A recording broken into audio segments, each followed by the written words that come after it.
So I wanted to talk about the mystery of the Mûmakil for a long time in this podcast because I don't really know about you, but you don't often hear that much about them or their backstory. I'm talking about the giant elephant-like creatures from Harad, for anyone that doesn't know.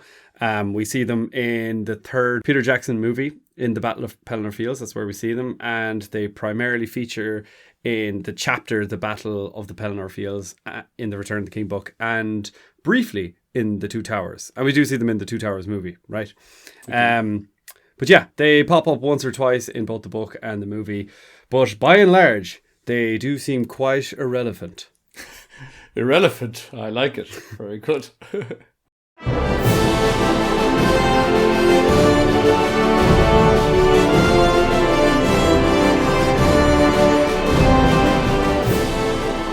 So, welcome back to the Council of Valorant, guys. I am your host, Dave, and I'm joined, as always, by Johnny. Please don't forget to like, review, and subscribe to the world's #1 Lord of the Rings podcast for all of your weekly Tolkien content and news. And today, we are discussing the enormous creatures called the Mûmakil.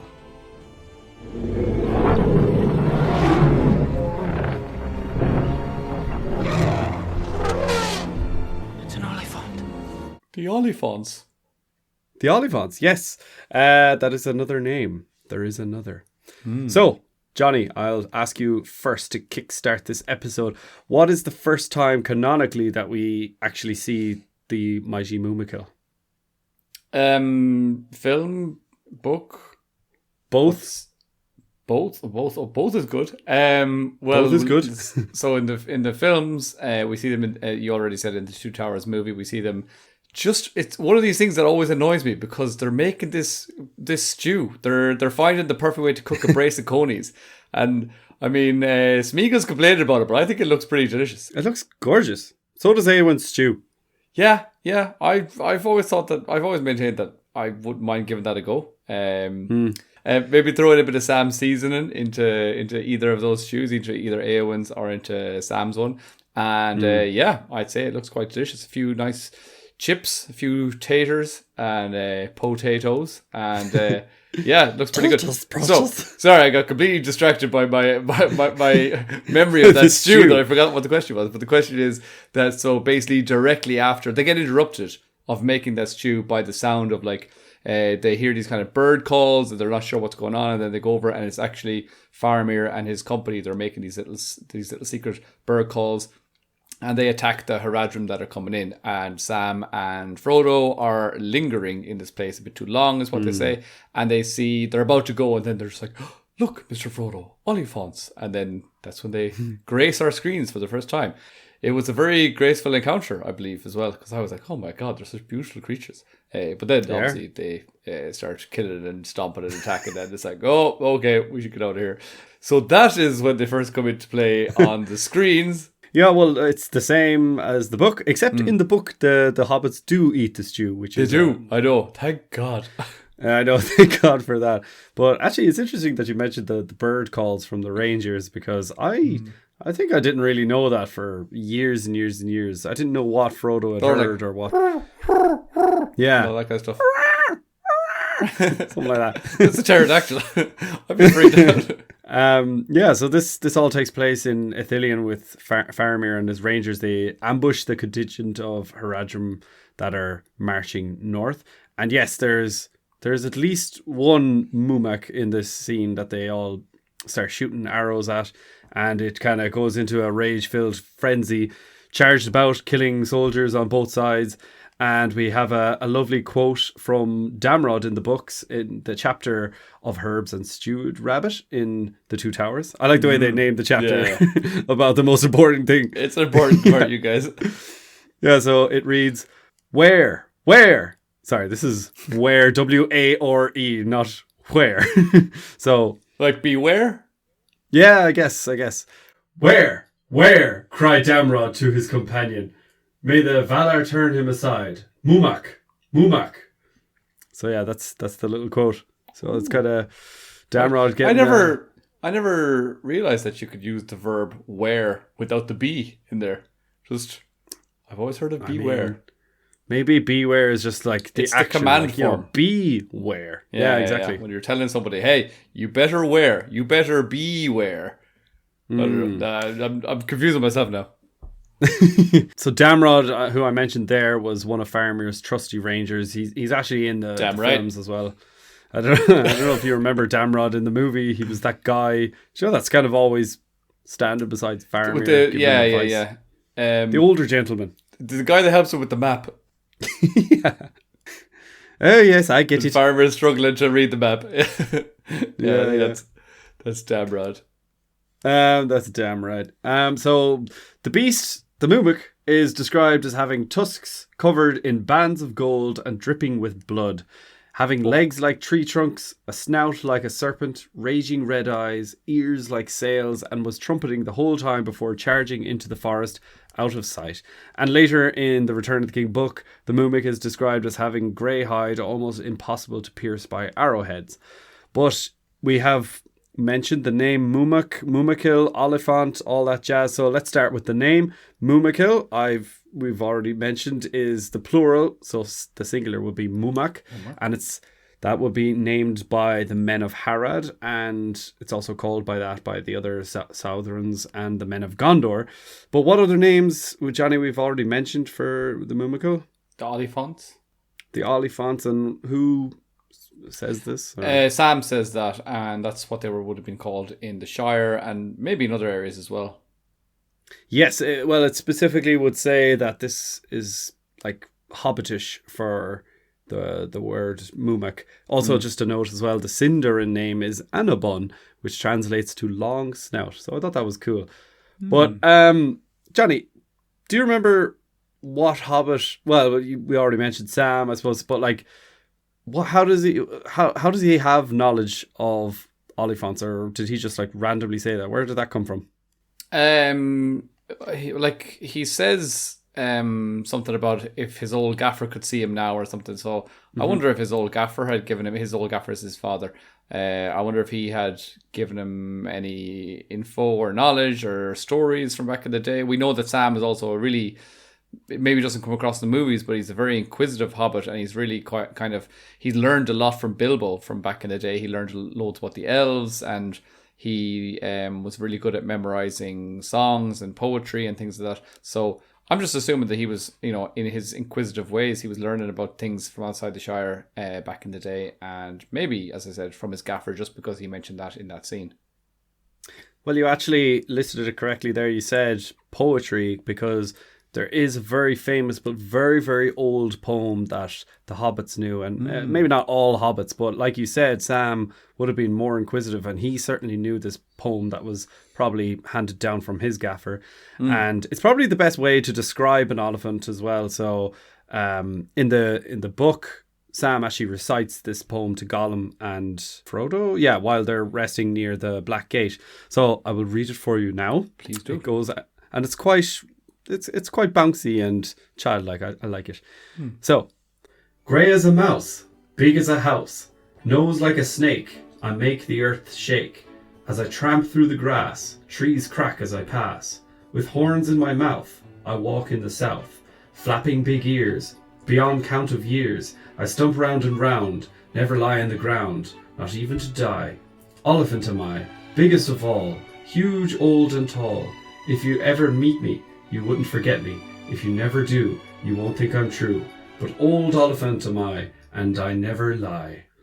Very good. I think it's pretty cool. Very good. Yeah, I remember that. I remember hearing that before. It's really good. It's lovely. And like you said, it's kind of big and bouncy and kind of childlike, but also, it's a very good description as well. It is a good description, and there's a couple of things. So obviously we have the description of the Oliphant in there, but it does mention that never lie on the ground, not even to die, Oliphant am I. So a lot of people take that quite literally. A lot of people take that literally and say that they think Oliphants actually don't fall on their side. Like we see in the Peter Jackson movie, they actually like lean to the front as they die. And so maybe they're so huge that they can't actually fall on their side. So gives a little insight to what their actual physical appearance might look like. But I do think Peter Jackson nailed the look of the Hobbits. The look of the Mûmakil. In other news, Yeah, I don't know. It's poetry, so it shouldn't always be Poetry, taken literally word for word. Leon, what was it? Not even Never lie on the ground, never lie on not the even ground. to die. Never lie on the ground, not even to die.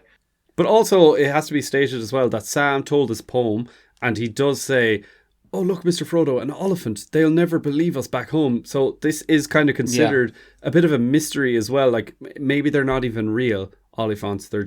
It's just part of mythical creatures almost. You know, it's like talking about, werewolves or vampires or something. And be like, Yeah, in a way. there's just like, there's just stories of these things out there. Nobody really believes that they exist, but then you're like, oh my God, they do. They're in the Shire and in Middle Earth in general, they didn't have a good way to pass information reliably around. So it's kind of like a new stranger appears in a particular land, and it's like, oh, can you give us news from abroad? Maybe you've got a poem, maybe you've got a song, and that's kind of how they pass the information around. So it's, someone could arrive from Harrod and just be like, oh, we've got this song about these giant elephant Mûmakil creatures, and they're just like, whoa, that's amazing. But then they're like, actually, I don't really believe that, man. So there's no photography either, I suppose, or Twitter. Well, that actually begs the question, because like, people wouldn't really have travelled from Harad to the Shire commonly, especially in the Third Age, but it does beg the question that hobbits knew of Mûmakil, or as they call them, Oliphants. Why? they never travelled to Harad, I don't think. Yeah, no. Why do you think hobbits actually knew about the Mûmakil?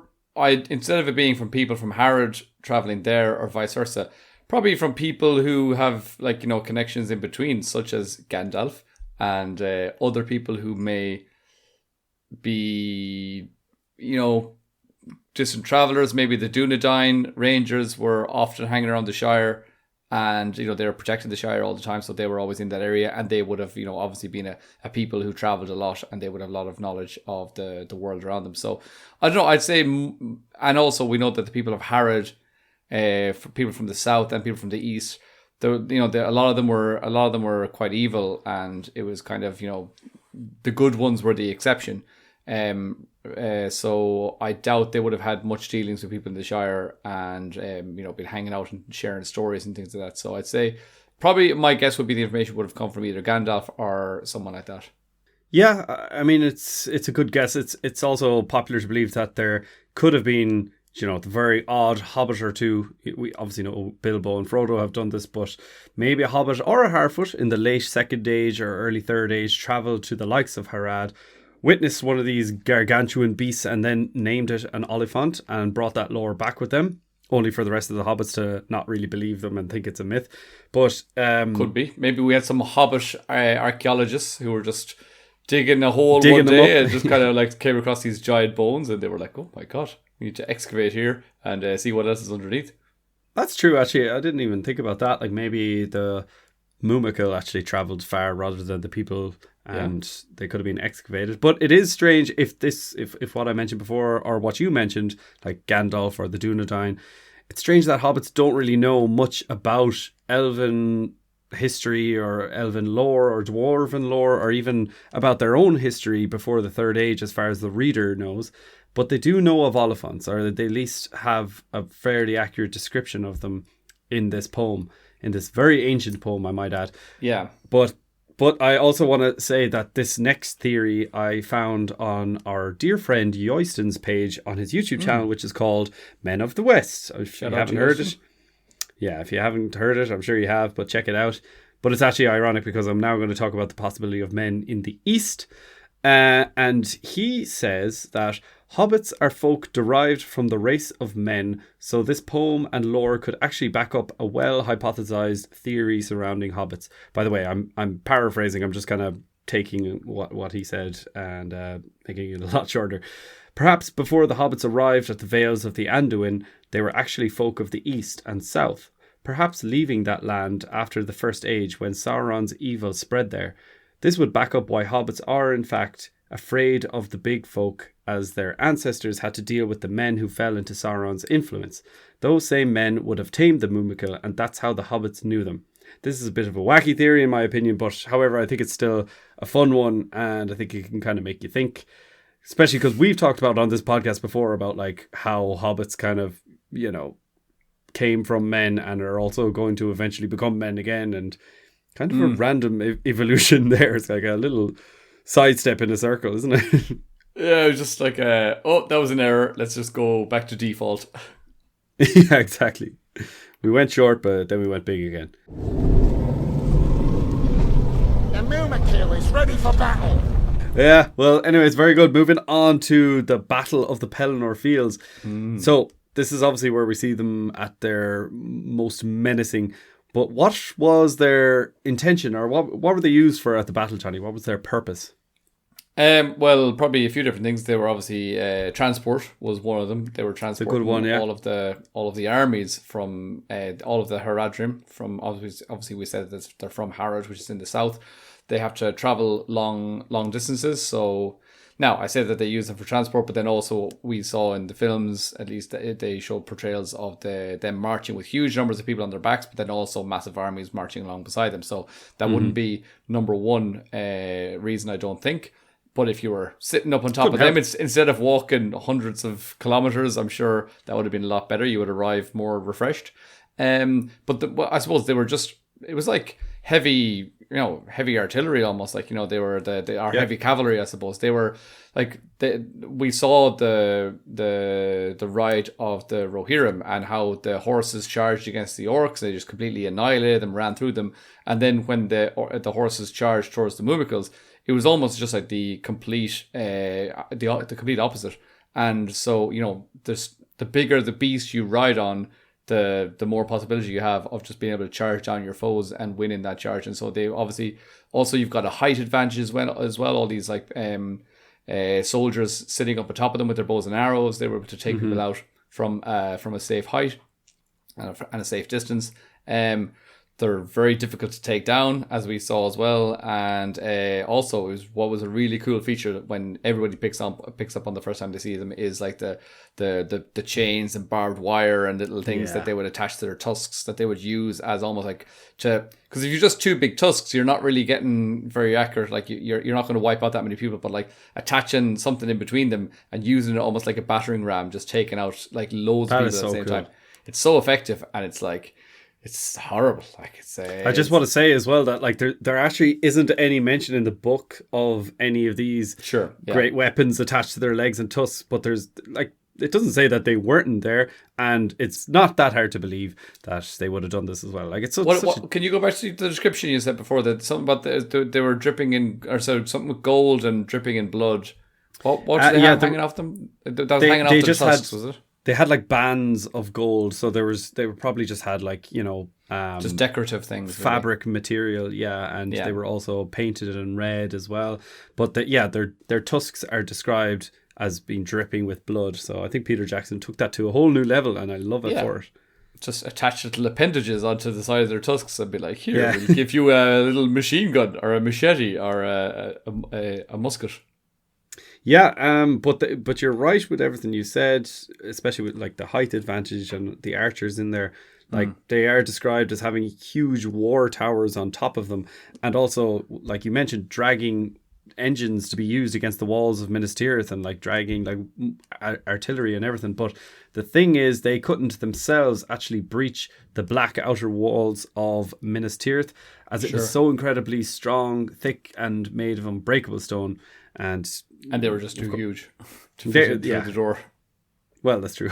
But in terms of like actually damaging the wall. Yeah. Oh, yeah. No way they're going to damage that wall. Yeah, we talked about it before on a previous episode. The specific reason why the stone that was made on the outer wall, why it's so special. So if you want to hear about that, go check out our Minas Tirith episode, because made for the same stuff, which was on the facade of the Tower of Isengard as well. Yes, and I believe it originated in Numenor. I think you are correct over there. I believe the men of Numenor brought this stone over, and it was just like the hardest thing ever. And it was only used also, I believe, on the bottom level of Minas Tirith. That all the rest of the walls were white, and this one had like a black outer wall, and that was the main defense, because it was just this like really, really, as you said, impenetrable rock. It was the outer wall of Minas Tirith, which, yeah, you're correct. We discussed it in our Minas Tirith episode, like possibly why they didn't use it for all of Minas Tirith and like why it's so strong and powerful. So go check that episode out because there's lots more information there. But yes, the Mûmakil at the Pelennor Fields, they were eventually used as rallying points for the Haradrim also when the Rohirrim were charging through. Although so basically like the Rohirrim were charging through the army and then the Haradrim were running around screaming, trying to find a place to be safe or to gather the rest of your friends. And they would like meet at these Mûmakil, but like this was a little bit dangerous because these Mûmakil could easily slip into a panic and kill men on both sides or like lay down and kill all the Haradrim because they're like real elephants. They're not built for war. They're just tamed a little bit. And they're unpredictable, I'm sure. They're completely unpredictable. But also, I just want to say that the Mûmakil didn't arrive after the Rohirrim charge. This was a change that Peter Jackson made. Yes, yeah. They were there at the very beginning of the battle, but it was probably, a change for dramatic effect. You want to have the ups and downs of battle, and obviously the up of the Rohirrim coming to save the day, and then you get the down of the Haradrim and the Mûmakil, and then you get the up of all the men of the dead. But the men of the dead didn't come at all. But yeah, so that's where we see the Mûmakil most primarily. Do you think, Johnny, that they appear anywhere else in Tolkien's lore? In any other specific books or anything, or? No, I was just seeing if you knew there actually isn't any other mention really of Mûmakil really anywhere. But like you would think that in all the battles that preceded the War of the Ring, even like the War of the Last Alliance, there's no mention of Mûmakil or anything like that. We don't know when they were first tamed by the wicked men of Harad and when they were first led into skirmishes against the men of Gondor, but it appears that it would probably be early in the Third Age. Wow, really? But again, we know they're from Harad. We don't know exactly where from, but there's mentions of them being from the jungles of Far Harad, which I think is cool, knowing that there are jungles in the desert down there. But by the way, Harad, for anyone that doesn't know, it's like right at the very bottom of the map. Well, Far Harad is. And you've got Near Harad as well, which is like above Harad. It's like the song. Yeah. Near Harad, Far Harad. Wherever you are, Harad. And also just to finish off on that point, some suggestions that there could also be other breeds in the east, which could be cool. I suppose you've got like kind of, I mean, if they're taken from what we have on our planet, which are the elephants, you've got like African elephants, you've got Indian elephants. So I suppose those would kind of maybe be representing the lands, like Africa and India could be representing the lands of Harad, the south and the east. lands of Rhûn, for example, which would be the south and the east. So that's cool. Yeah, I wouldn't be surprised if you go off to Rhûn, which is in the east, where the Easterlings are, if they have their own kind of little Mûmakil type things. Although, of course, we saw them in that big battle at the Pelennor Fields, and they didn't have any of those. But wouldn't rule it out. Yeah, I wouldn't rule it out. You don't know how quickly Sauron had to gather all these armies, and maybe they were just like, we don't have time to go all the way east to get these Mûmakil. So the big question is, John, how do you kill a Mûmakil? Mûmakil, by the way. Do you think that's just the command that the Haradrim gave to one Mûmakil? Mûmakil. Yeah. How do you kill one? It sounds like, how do you kill a Mûmakil? Da, da, da, da, da, da. It's like, I don't know. Well, I mean, obviously we saw some Mûmiks being killed on screen, and we saw, were they killed? Well, I mean, how do you kill them? You get the army of the dead to help you out for one. You get Legolas to do a triple arrow into its neck for another. I don't know. You can take it down by having Éowyn charge through its legs and do a dual sword, cut both of his legs or cut all four of his legs. Still only counts as one though. Exactly. Well, I think Éowyn, I think she just took one down. I doubt it actually died from just cuts to his legs, but definitely getting it down is pretty good. I don't know. Are you looking for a definite answer, or is this just kind of a speculative? Well, I mean, what do they do in the Return of the King movie? What does Theoden command? And Éomer? They say aim for their head. I yeah. believe the reason for that, though, was so that they would stand up on their hind legs and then they could be taken down. Because I think when they were shooting at their heads, they would that's what we saw in the film anyway. They were like aim for the heads, and that meant that they kind of went up on their hind legs and kind of tried to, move away from the arrows that were coming out their heads. And then we saw some people throwing big spears into their hind legs that were supporting them, and then they collapsed. Again, it's hard to tell if that was what, did away with them and killed them. We obviously do see some dead mummics lying around the battlefield afterwards, so some of them did get killed. But I'd say it seems like so much work went into just like taking them down and getting them to just not be able to walk and cause any havoc, but actually getting them to be killed. We only saw for sure Legolas, like he killed one dead. And obviously, again, as I said, we saw the army of the dead come in and just like overwhelm one of them as well. So I don't know. Well, we do hear Theoden or Éomer. I think both of them might say aim for the head, and I remember Theoden's like bring him down. But it does seem like in the movie that it's just, that just makes the elephant try and protect, or the Mûmakil try and protect its face. But the best and kind of only way to actually kill, or well, at least wound a Mûmak would be to aim for their eyes, because apparently their hide is so thick that an arrowhead wouldn't like pierce it. I know in the movie it looks like they're covered in arrows, but I don't know, this might just be a little movie thing. But there actually is a mention of this kind of thing happening in the Return of the King book, in the chapter The Battle for the Pelennor Fields. And it's the sons of Lord Dunhir, which are Derufin and Dwylin. They arrived at Minas Tirith with 500 men, and during the battle they led their bowmen to shoot at the eyes of the great Mûmakil of Haradrim. But unfortunately they were all killed and trampled to death.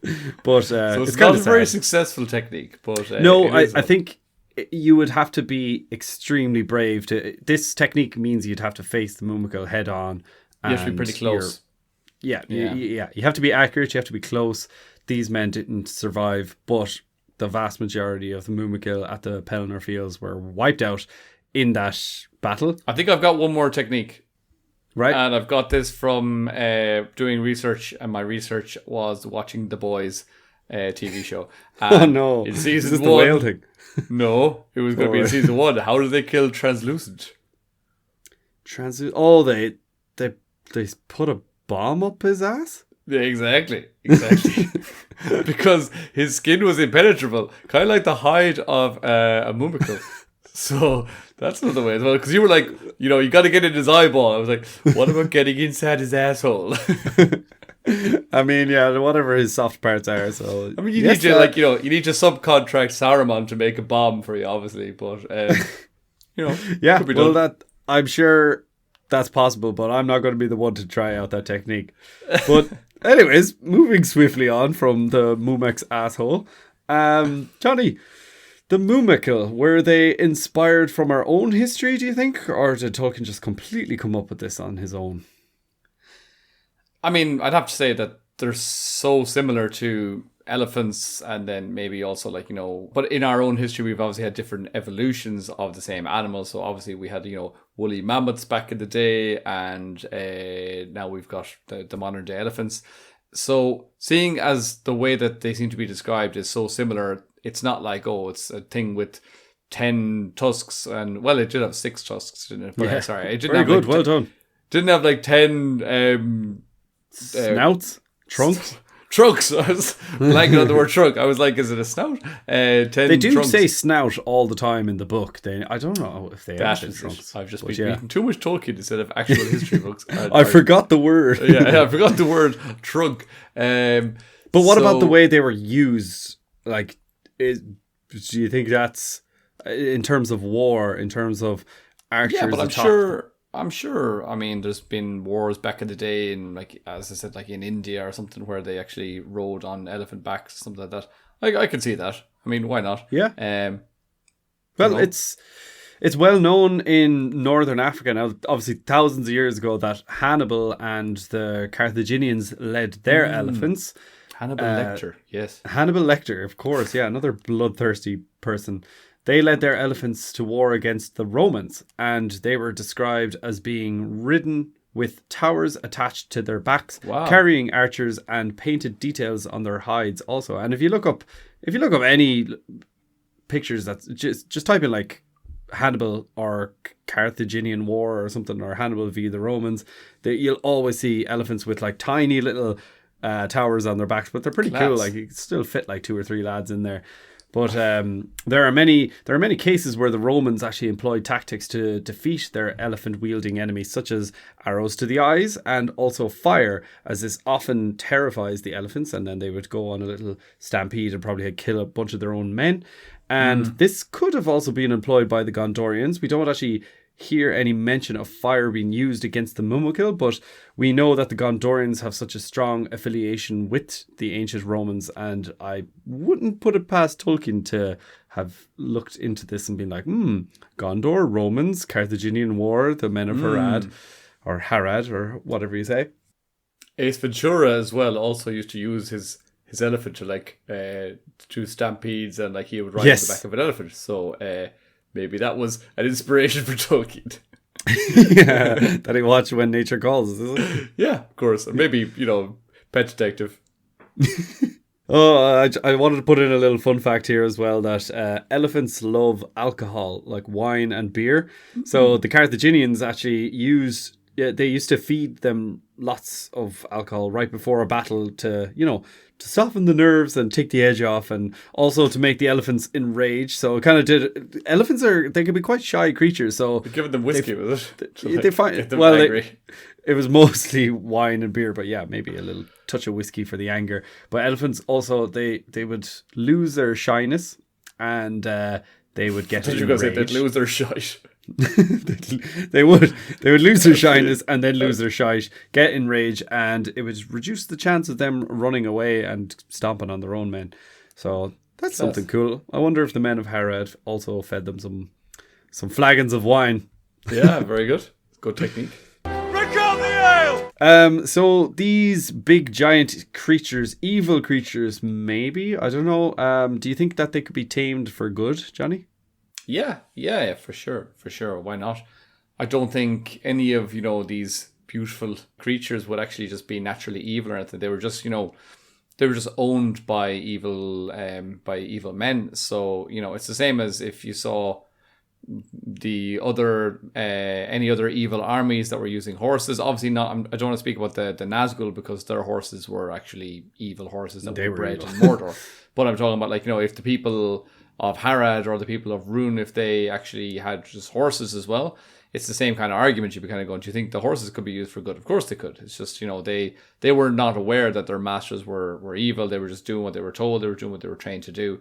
And, poor elephants, poor olifants, they didn't really want to be going into war and getting arrows in the eyes or bombs in the butt. They didn't plan any of that, I suppose. So, they would have preferred to just be, I'm sure they would prefer to just be grazing the plains and, using their big trucks for water fights and for, reaching up banana trees. Yeah. I'm glad you weren't at the top of the military tacticians in Gondor. You're like, right, we're going to take this huge big bomb and go right up the elephant's ass. Well, the other way in is just get it to eat it, I suppose. But that's not how they did it in The Boys. No, that's not how they did it in The Boys. But yeah, you're right. I don't think they are particularly evil or peaceful creatures. So it's just completely location based. And as Faramir would have said, I wonder were they truly evil at heart. And what is the rest of that quote? I don't remember. What words led them on this journey so far from home? And would they not rather have stayed there? Or something like that. Yeah. Yeah. And I assume that could also be used for the Mûmakil, because they didn't know what they were getting into. I'm sure they weren't promised, riches or anything like that. It was just probably promised wine. I wanted to also mention here a small detail about Sam, since since he was so captivated by his sighting of the Mûmak in the Two Towers. Are you going to tell me that Sam brought a Mûmakil home with him to the Shire or something? That'd be great. Yeah, he planted the party tree, and he also went, "Hey, look, this is my new pet." So you guys are going to use ponies to ride around on. I've got a Mûmak. So after the defeat of Sauron, so at the end of like all the drama in the Lord of the Rings, when Sam and Frodo were rescued from Mount Doom and brought to Ithilien, Sam wandered into Henneth Anun to search for the elephant that went mad in Ithilien when he was with Frodo and Gollum earlier. Even though these creatures brought about a lot of death and destruction to the men of the West, you can still see the kindness in Sam's heart. This passage is from The Return of the King, chapter The Field of Cormallen. Sam hoped always in some shadow of the woods or secret glade to catch maybe a glimpse of the great Oliphant. And when he learned that at the siege of Gondor there had been a great number of these beasts, but they were all destroyed, he thought it a sad loss. Well, one can't be everywhere at once, I suppose, he said, but I missed a lot, seemingly. So poor old Sam, like even at the end of all things, he still has a soft spot for these giant bloodthirsty creatures. So I thought that was nice. Yeah, they wiped out loads of his friends, but he's still just like, but they're really sweethearts. Yeah, I love how Sam has a little connection to the Mûmak. It's quite sweet. But that's pretty much it. There's not a lot to go on for the Mûmakil. There's only theories and hypotheses. But yes, that's pretty much everything. They have like 2 great mentions in the Two Towers and the Return of the King books, but also we're going to have more information coming soon, Dave. Rings of Power? No. What's coming at the end of the year? I completely forgot about that. The War of the Rohirrim. You didn't remember. Yeah, the War of the Rohirrim. Because when you were talking about their the big things, the big towers on their back, I was like, I think that's kind of similar to some of the artwork that we already got, like some of the little clips and stills of, the Mûmaks charging and then just the big towers on their back. And I was like, this is good. And I mean, it's going to be a cartoon, so they can make the towers like much... less obeying the laws of physics. They just like have these giant towers that are kind of like wobbling on the tops of their backs. Like so, we're definitely going to see more Mûmakils. That's very true. And so that's going to be coming out very, very soon this December. Yeah. Okay. So yeah, stay tuned for that. I completely put it in your diary. Forgot that. I completely forgot about that. And yeah, that's cool. We're going to see some more. Like obviously in the book, it doesn't really express that there were Mûmakil at these battles or anything, but I think it's just kind of left open to interpretation, and this is how they're interpreting it. There's going to be Mûmakil, and there's going to be Haradrim, evil men of the south, evil men of the east, maybe, all attacking Rohan, which is pretty cool. Yeah, so exciting times. So yeah, I will leave you all with a sad sighting from the chapter of Herbs and Stewed Rabbit in the Two Towers, and it reads, "The Mûmak of Harad was indeed a beast of vast bulk, and the like of him does not walk in Middle Earth. His kin that live still in latter days are but memories of his girth and majesty." Don't laugh. We're talking about how big these things are, right? I know we are. So yeah, thank you all so much for listening, guys, and we'll see you next time on the Council of Elrond. See you later, guys.